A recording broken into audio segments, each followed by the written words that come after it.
We want more impact, meaning as, for example, more clients, right? And income is not necessarily equated to clients. I don't know about you, but I had businesses that when I had more clients, my cash flow dwindled a lot because I had to finance upfront, the delivery and the production of what I sold. So income and impact is not necessarily the same. And the third one is meaning, yes, because we all go into, we all start, we are the crazy ones, yes.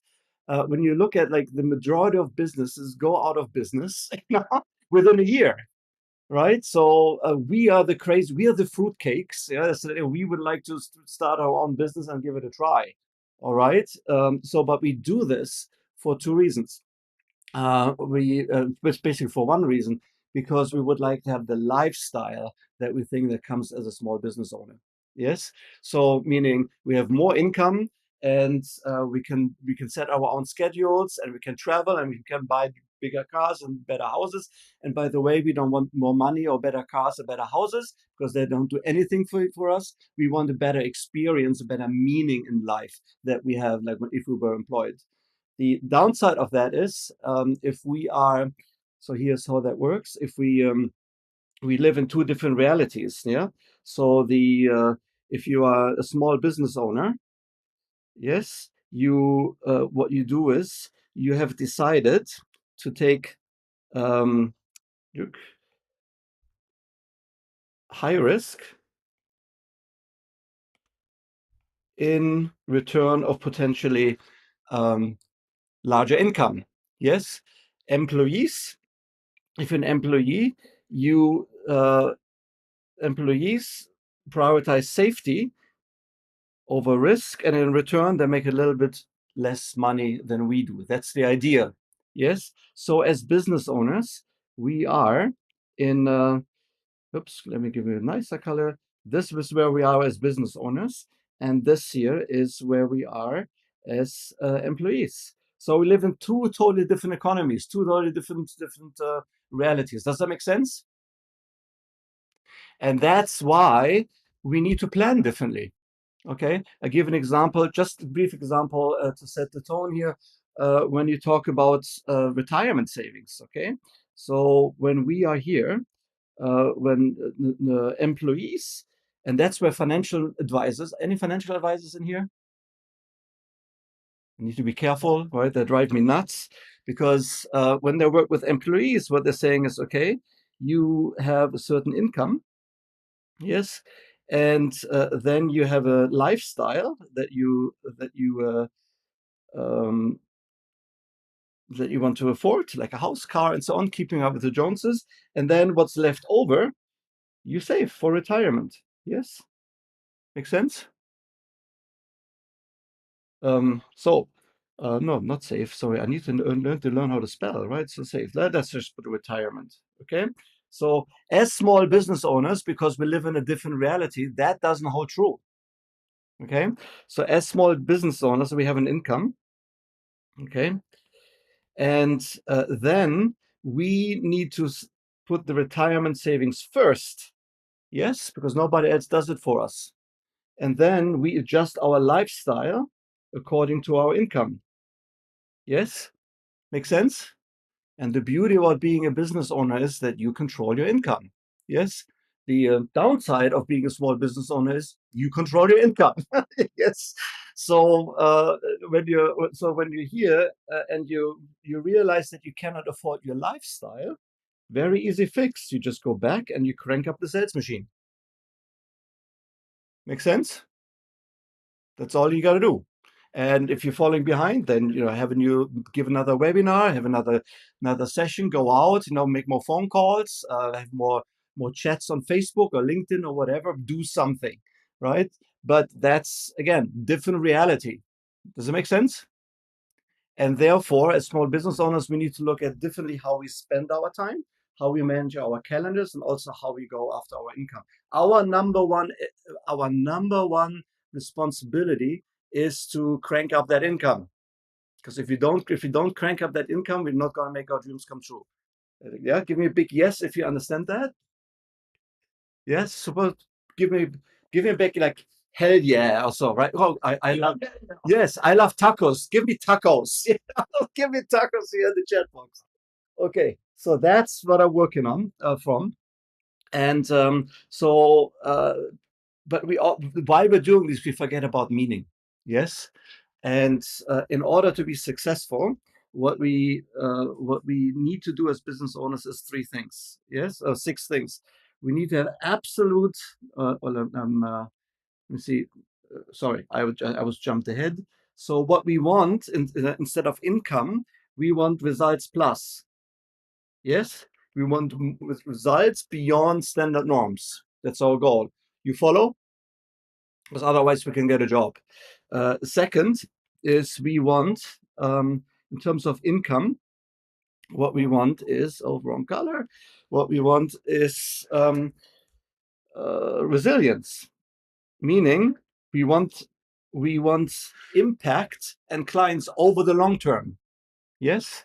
So not just a client who comes once and disappears, clients over the long term and a consistent flow of clients so that we can operate and grow. Make sense? Yes.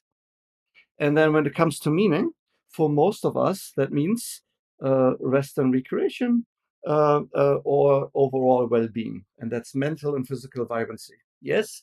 Follow? Okay.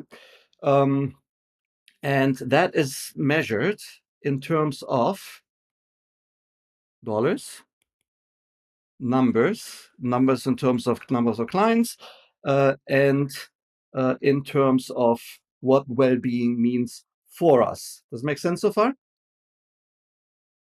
So if we go here and build this out, then I have in order to get the results beyond standard norms, we need to have a tremendous amount of clarity about what we want to do, how we're going to produce, what our product is, how we serve our clients, what our clients' needs are, and what the activities are that get us to get the result that give us the results that we want.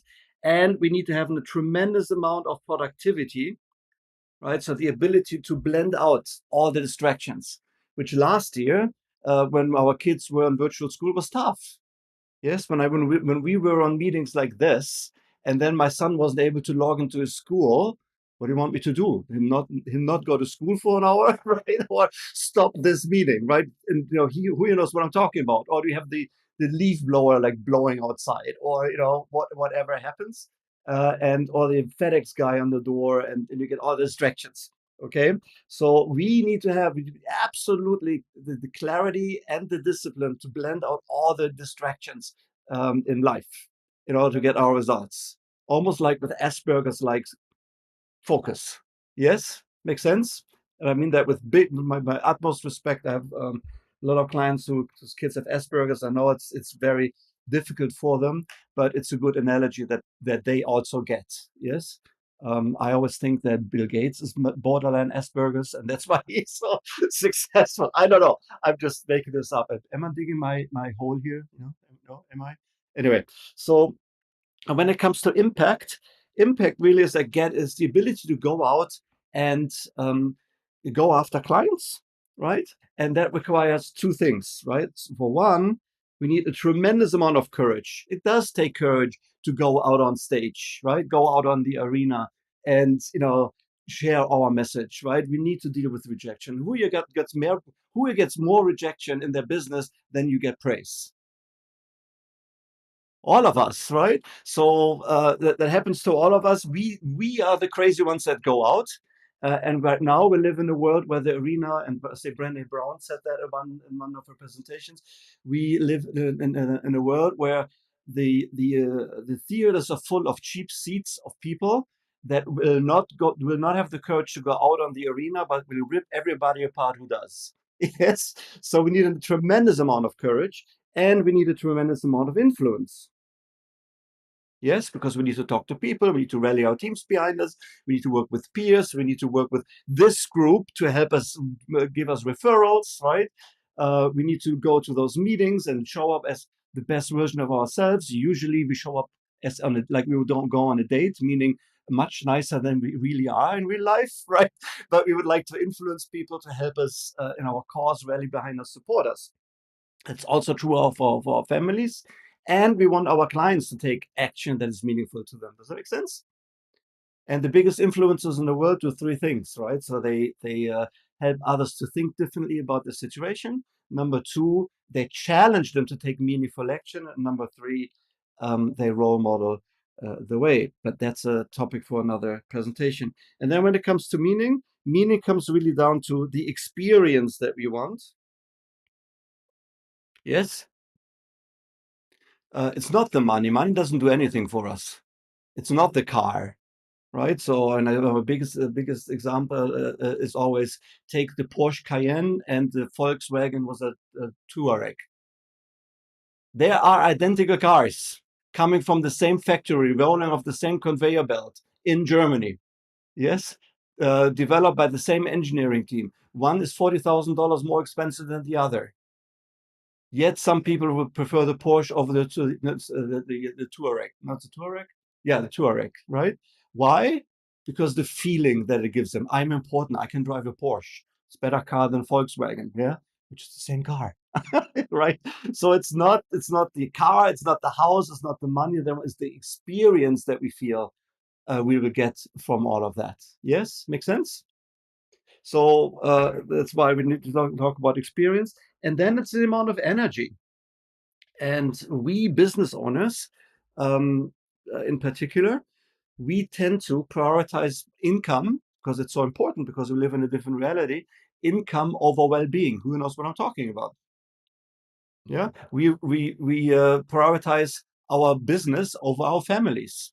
We are very nice to our clients, and now for some reason we expect our families to keep up with the worst version of ourselves, right? So we're not as nice as we are when we go on a date at an NIA meeting, right? Because they're our family members; they're supposed to live with us, you know. So high performance means that we have all of these things here, all of these 6 areas under control. So that we can achieve results beyond reasonable, beyond standard norms over the long term while maintaining